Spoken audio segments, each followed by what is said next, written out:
Alors c'est un atelier qu'on a créé là au magasin de Tourcoing, à la base pour la mairie de Tourcoing, et qui est pour sensibiliser de base le jeune public, mais aussi les adultes, sur l'importance de la rénovation énergétique et des gestes éco-responsables.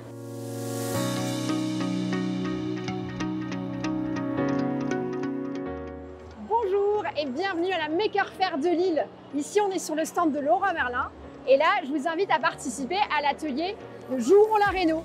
Donc c'est une maison qu'on a créée. Donc là la maison c'est ce qu'on appelle pour l'instant une passoire énergétique. La rénovation énergétique, c'est quelque chose qui est très compliqué en fait. Souvent les gens en fait sont perdus, ils ne savent pas dans quel sens doit faire. C'est finalement par l'intermédiaire d'un jeu d'avoir en fait au moins les premières étapes clés, de rendre les gens en fait autonomes dans leur réflexion, qu'ils puissent comprendre ce qu'ils doivent faire chez eux. Et puis voilà, susciter là, ce petit déclic de se dire en fait je peux faire autrement. Il y a 3 étapes vraiment dans le jeu.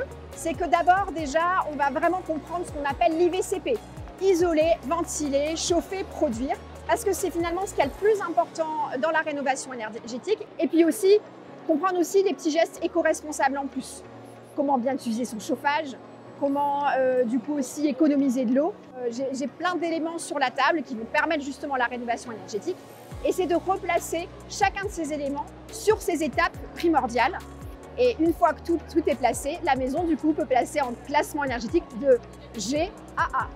On est en train de rénover énergétiquement une maison pour qu'elle devienne moins énergivore tout simplement. C'est très ludique, c'est vraiment très parlant. Il y a aussi un côté, un impact un petit peu plus sociétal. On transforme le projet en un projet qui est développable dans tous les magasins et aussi dans des associations partout en France. Je n'ai pas imaginé la portée que ça pouvait avoir derrière. En fait, ça peut être utile à tous. Il ne faut pas hésiter à oser, à proposer surtout et puis à partager.